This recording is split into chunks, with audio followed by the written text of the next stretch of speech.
Okay, so far we've been focusing on connections that are always edge to edge flush like that.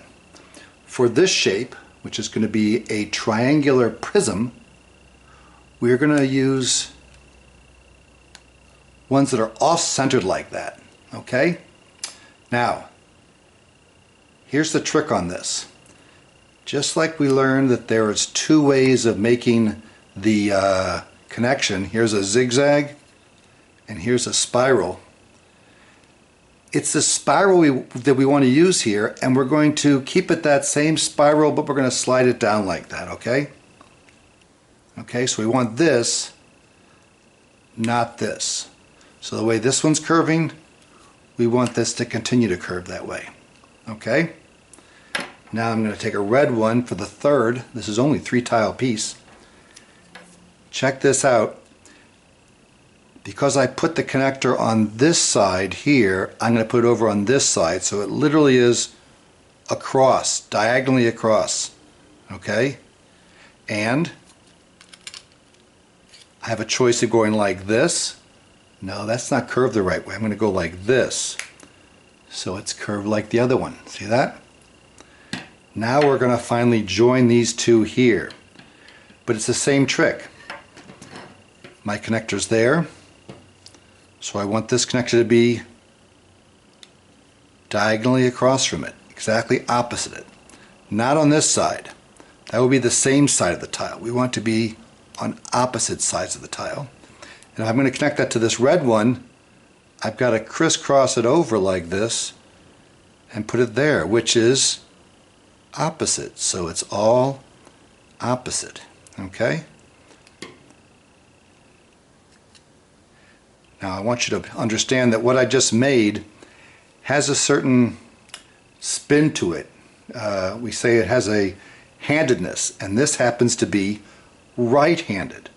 And here's how I can say that. This seam right here is always going to the right as it moves away from me. So this spirals to the right, to the right, to the right. And if I'm making a structure out of these, it may be that I want to make them all of this same type. To the left would have these exactly on the other corners. So I'm going to actually keep this one like it is and make a left-handed one here so you can see. So this tile, instead of having the connector on the bottom like it is there, I'm going to put it on top. And once I've got that start, then I don't have to worry about it. Okay? Here's a red one. Let me take off these connectors. Add that. See how I'm continuing the curve? See how that's on the bottom, so I want this to be on top here. Now here comes the yellow one. Again, continuing with the curve this way, not this way. And finally the last one. Again, the mistake would be this. It doesn't even really work that well. But see, that's a mistake because these connectors are both on top of the blue and they both be on the bottom of the yellow. So I want to put this on there and there. And that may look exactly the same as this, but it's not. Okay? This one has its seams rotate diagonally to the right downward, and this one's diagonally to the left downward. Okay? So, in fact, these two, if you look at them, are mirror images of each other. Okay? So if you're making a structure with these, and some of the larger ones are made of these, you may want to use all of the, let's see which one this is. It goes to the right as it moves away, so this is the right-handed one. I might use all right-handed triangular prisms, or left-handed ones. Or it might involve a combination of the two. But know that there's two different ways of making it, and you don't want to get those confused. Okay? Let me point out that if I started putting these together, this to this, I would right away realize a connector has to go here if I want to be consistent with the idea that I'm never going to put two connectors on the same side, but then I've got a problem over here. Actually, no, I don't. This could go like this. There, and that could be connected like that. Okay? But if I wanted to connect it here, that wouldn't work. Okay? So, pay attention to the right-handed or left-handed directions of these triangular prisms. If you want to make them square prisms, the problem that exists is adding one more in here. Let's make it a green. This just doesn't quite want to link up in the same way. If I go like this, then that one just broke, and I could bend the thing and have it work, but a square prism just doesn't want to go. So, how do you make a square prism? For that, one thing you can do is just stick with tops and bottoms. So this will be completely on the bottom, and this will be completely on the top, and that seems to work.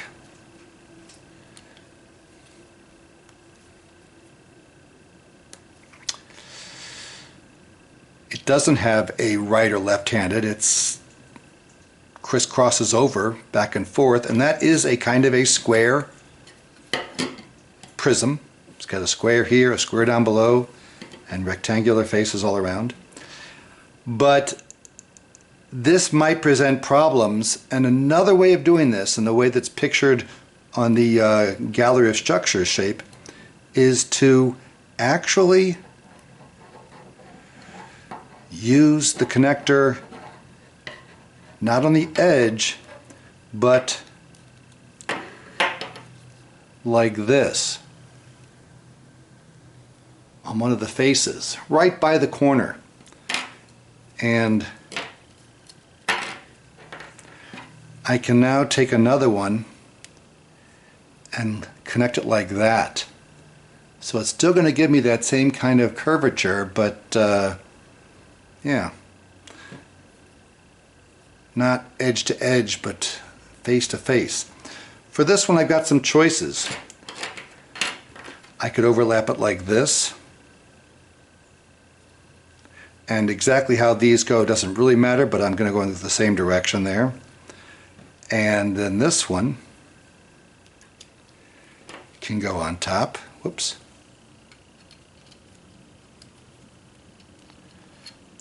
And if I want to be nice and consistent, then let me see if I can put that in.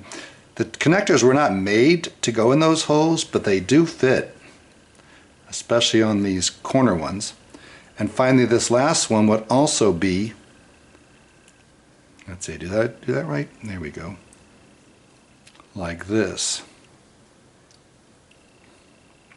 So, there is a way of making a square prism.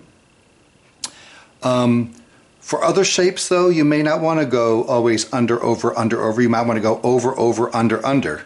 So, for instance, put these both beneath.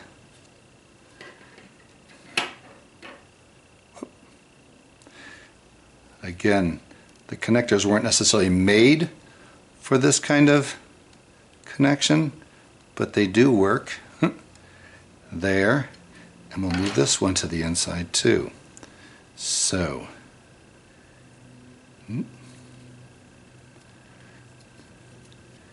yeah.